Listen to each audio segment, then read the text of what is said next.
Hey guys, this is OddOneGaming. This is going to be another Raid Shadow Legends video. I know I already posted a video earlier today with my summons, but honestly I wanted to make another video because we have one of those tournaments that has started from the competition they made with the voting and all that, and that's the Fire Knight using only Demonspawn champion. You know, and usually they come like, oh yeah, let's give you some amazing rewards. So let's see, are the rewards actually worth it this time around or not?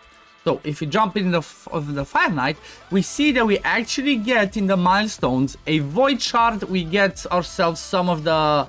I always forget the name of these coins, but the coins for the, you know, for the Soul Merchant, we get an Ancient Shard, get a Mortal Soul Stone. I mean, the Rare Book and the Silver is not too important. However, the top 4 ones are pretty decent. When it comes to the, you know, to the placement over here, it's nothing too crazy. I'm not sure people are gonna fight about this one for each of their group, you know, to get yourself another Ancient Shard with some more Relentless. Maybe if you want to get yourself more Relentless, that could be an idea. I'm not sure. Let's have a look at the Global. Okay, at the Global, again, nothing too special. There's no Eternal Soul Star or anything that people were going mad over recently. So, yeah, I suppose for the sake of just the milestones themselves, I would say this is worth it. Like, if you can actually do this, if you can actually farm this might actually be a really good thing to do. Even if you just, you know, just go for the milestones and after that straight up stop and, you know, go on with your day, continue farming other stuff. Maybe you need to farm masteries or something else. Also, another good reason why I want to maybe do this is because for 3 days we have 2 times drops on Savage.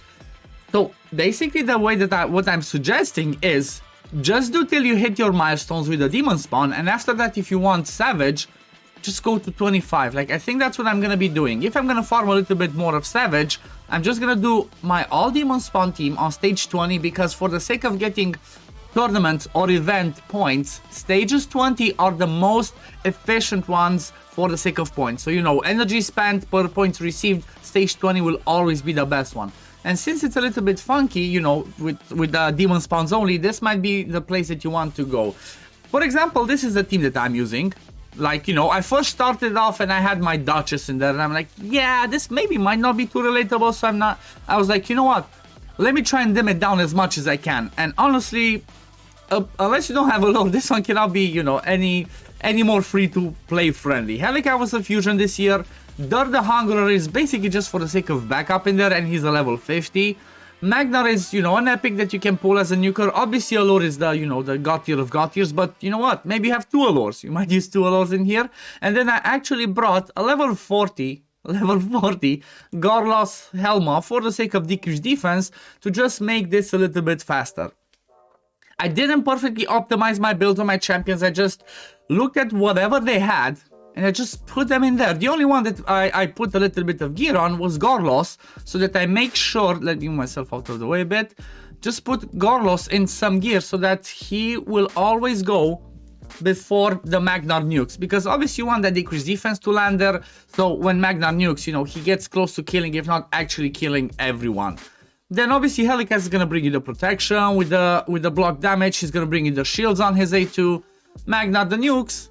Allure, obviously she's gonna be the one that does the turn meter control. Even though she's wrong affinity, this team works pretty well for me, because even though, let's say, maybe the Allure will die, I have my Dur the Hungerer in here just for the sake of the revives. You know, he does 2 revives. He also brings, as you can see, reflect damage and continuous heal, so he's definitely a good support. Obviously, if you're gonna have Duchess, you're gonna bring Duchess instead of him. But like I said, I wanted to show this and make this a little bit more relatable. For the sake of Dur, honestly, I should have just put him in a different set. I don't have him built in anything special. Just think it's a speed set, a defense set, and some other random set in there. What's the other one? The last one is the HP set. Like, nothing's max, nothing's too crazy, but for the sake of reliability, you can build him in a regen set, for example. Build him in a regen set to be survivable, give him decent speed, like somewhere 180, 200 speed, and you should be fine. Because, I mean, honestly, alongside with the Helicat, you're gonna have enough support. Gorlos bringing the decreased defense on the boss part is also nice. Helicath bringing the weaken on day one's really good. And honestly, the Helicath build, again, doesn't have to be anything too special. Just bring your Helicath that you have built maybe for the sake of the demon or clan boss, just slot him in the team and that's it. Stage 20 is not too crazy as long as you have the multi-hits in here. The only one that might be, you know, a little bit overkill build for me is Allure, because she's my level 25 Allure and she's like 280 speed. The thing is, I'm gonna show obviously the builds and the presets as well, but the thing is, the way that I have my my Allure build is a combination of fast with accuracy and with high damage. You don't really need that much damage. Just give a Giant Slayer, you're gonna definitely have an Allure. I mean, if you have an Allure, you're gonna definitely have an Allure build for the sake of this, for the sake of the Fire Knight. So, you know, you should definitely have Giant Slayer on her for the sake of the damage. But the way that I have it is like, I made him open with the A2 on the first wave because he's not going to get the chance to use the block damage. On the second one, again, I tried to make him open with this one, but he's not going to open, doesn't really matter, he's going to do this. On the boss part, I don't really care about the block damage, honestly. Unless, like, if you see that it's not reliable enough for you and you take some damage, just play with the presets here on the boss and maybe have the block damage here. You could open with the A1 and then maybe prioritize the block damage on him for the sake of reliability and making sure you do what needs to be done. For the sake of Dirt, the only thing that I have on him is I made him open with the A1, so we get that first hit on the boss's shield, and then after that, prioritize the revive if I need it. But look at this, I don't even have him booked. I have no books on him. Books would help, because obviously, you know, this goes down to a 3-turn cooldown, this goes down to a 4-turn cooldown, so, you know, maybe you have him built, or you had him built for the sake of the faction wars. If not, that might not be a bad investment. But again, if you have Duchess, straight up Duchess slots in here.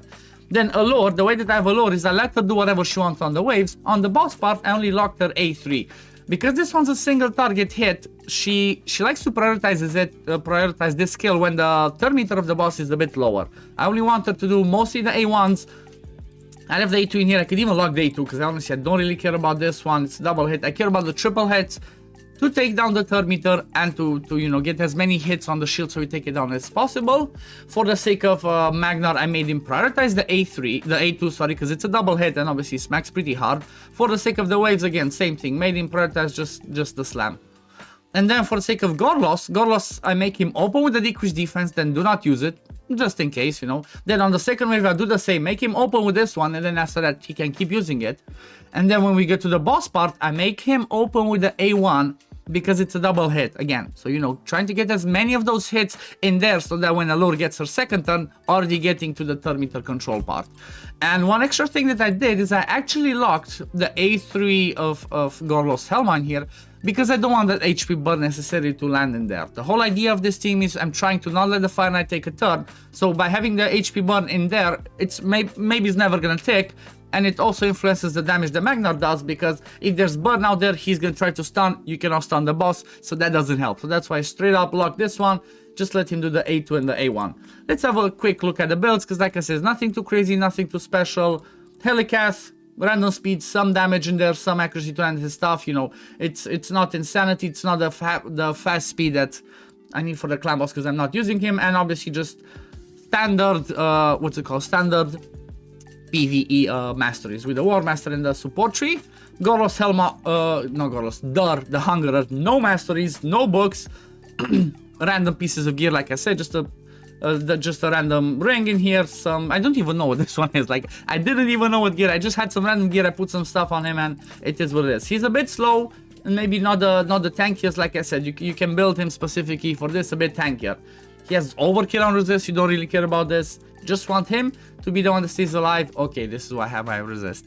Just want him to stay alive and do the revive in case you need it, but alongside with the Helicath, honestly, you shouldn't be that desperate to need the help. Then when we have a look at the lore, my lore is in immunity. That doesn't influence this run with anything. It's just, this is the way that I have mine built for the sake of my 5-9-25 speed run, which I'm gonna have pinned up there in case you're interested to seeing it. It's a pretty fun team that does it like under 1 minute pretty consistently, or around 1 minute. But what you care for her is to have like 230 accuracy, 100% crit rate, as much speed as possible after that. So you don't have to have the high attack, high crit damage that I have, you don't need that. You just need 230 accuracy, 100% crit rate, and give her as much speed as possible so she keeps going as often as possible to do her A1s. Magnar is straight up in a damage build, pretty slow, with decent crit damage, decent HP, nothing else that I care about. And then Gorlos Helma, like I said, I just put some, you know, whatever pieces, just went speed boot with accuracy, and I just got him fast enough with overkill accuracy, don't need this. I just got him in there to be faster than my Magnar and to put the decreased defense, and that's all that I care about. But yeah, obviously there's different options in here that you can use. You can use maybe like a Cecia for the triple hits. You maybe have a Kaimar, so you can do some fun reset stuff with Kaimar. You can use a Lord Shazar for the triple hits. There's definitely different options. You can even use a Drexar, has a triple hit on the A1, plus the HP burn, plus he can bring you the accuracy lead. There's tons and tons of options in here, but I felt like this one that I showed was like, you know, the most relatable and easier team, and it did it in a pretty fast time, as you saw, like 2 minutes. But yeah, this is gonna be it for the video today, guys. I do hope you enjoyed it. I do hope it's helpful for you, because like I said, getting those milestone rewards from this one is really worth it. And grab yourself some Savage while you're at it, you know. But yeah, this is gonna be it for the video today, guys. Don't forget to like and subscribe to my channel if you do enjoy the content I do, and I'm gonna see you on the next one. Peace, love, take care everyone. Bye, guys.